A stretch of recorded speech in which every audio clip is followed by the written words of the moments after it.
for homes and businesses. Call them today at 708-889-5600. Now, from the Signature Bank Studios.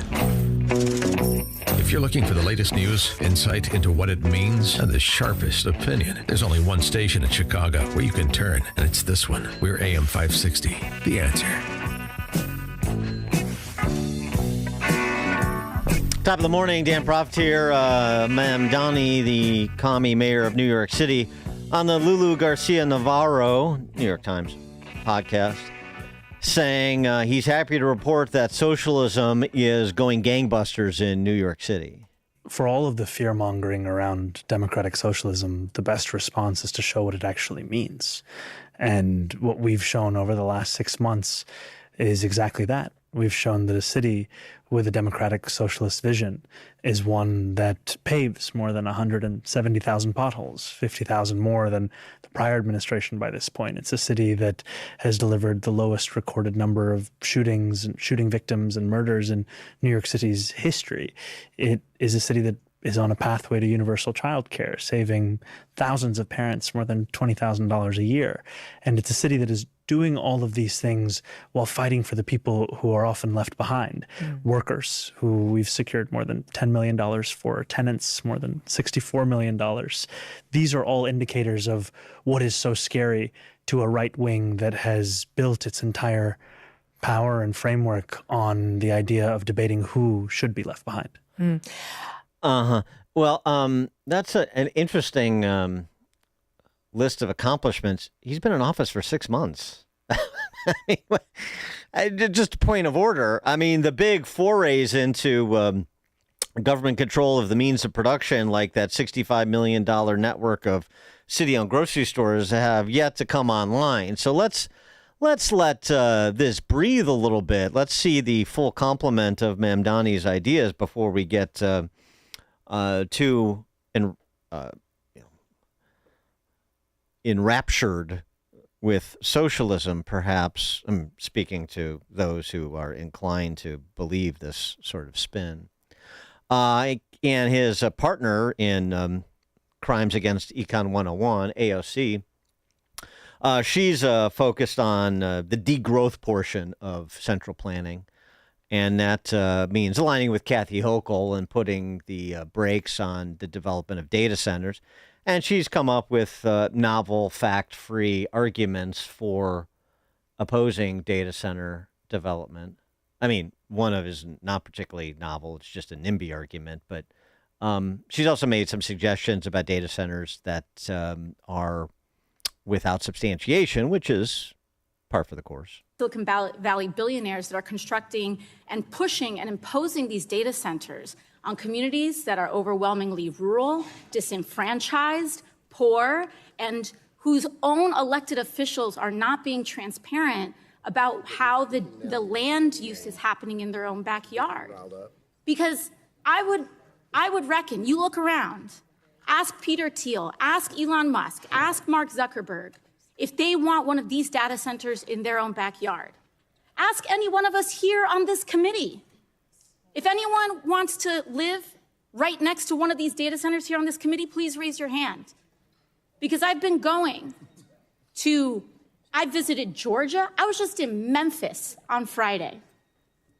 There was an XAI gray water treatment plant on one street corner. Across the street from methane turbines, all within one block, methane turbines, coal ash, wastewater facilities, and everyone in that area is getting poisoned. I think that so many of us, at the end of the day, this conversation is not just about technology. It's about people's ability to live without getting cancer. Data centers cause cancer, trying to do her best Aaron Brockovich impersonation. There's no basis for that statement, but that, again, does not prevent her from making it. Steve Moore is an economist. He's the author of The Trump Economic Miracle and the Plan to Unleash Prosperity, again, co-authored with Art Laffer. He joins us now for our weekly chat. Steve, thanks for being with us. Well, Dan, good morning, and I'm chomping at the bit to respond to that because the timing is perfect for this discussion, by the way, because last week I did visit the biggest data center in the country, which is in Loudoun County, Virginia, and it bumps up against their neighbor is Dulles Airport, and that's what's in their backyard is the airport. And anyway, it was the most incredible. Have you visited a data center, Dan? I have not. No. Everybody should. I mean, it's really first of all, they're technological. I don't want to get cancer. Exactly. Well, they are amazing facilities. The one that we visited was about 2 football fields long, just filled with incredible amount of equipment. First of all, people should understand, if you're against data centers, then you're against the internet, then you're against cell phones, then you're against GPS. All of these things that we all take for granted they don't work without data centers. It would be like saying, I want to flick the light on my home and I want the lights to come on, but I don't want an electric power plant. Well, I mean, we are talking about the logic. We are talking about central planners here. They don't really connect said dots. Yeah, but anyway. Right. But anyway, the point I'm making is that the jobs, I mean, I never saw so many construction workers. And these are, by the way, you know who are the biggest advocates of data centers today in terms of an interest group? The construction unions, because they're building these data centers. I never saw so many trucks and so many construction workers and so on. And you go in and you just see this stuff. It is so amazing, the technology that we are leading the world on. So my view on this is that if a community doesn't want a data center, then they shouldn't build them there. It's just very simple. If the people in the community say, no, we don't want it, okay, you don't want the jobs, you don't want the economic development, et cetera, then, these companies like Google, et cetera, should find communities that do want them. And by the way, why a community would want to turn this down? I would use the analogy of 100 years ago, Henry Ford coming to Michigan saying, I'm going to build some auto plants here. These auto plants? No, they're going to use all of our water. They're going to use our energy. That's right. We don't want these. We're going to pollute the air. We don't want these jobs here in Michigan. You go somewhere else with these things. I mean, come on. These are the future. And the tech companies are getting smart now. And they're saying, okay, we're going to go to places where they are wanted. Now, one other quick point, Dan. She's talking about rural areas. Oh, my God, we can't have tech data centers in rural areas. All they have is land and nothing in some of these rural areas, and they don't have jobs, and they complain, everybody's left the rural areas. Now they want to build data centers there that will bring a lot of jobs, a lot of economic activity, a lot of high-paying, these are high-paying jobs. And AOC is saying, no, you can't bring them to a rural community. They're no greater champion of rural areas than the Bronx's AOC. That's what I always say. Exactly.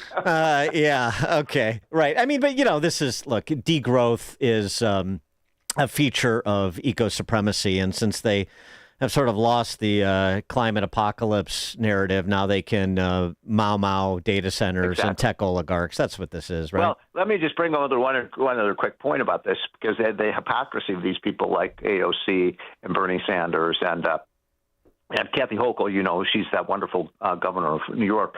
Mm-hmm. They're building all these solar farms.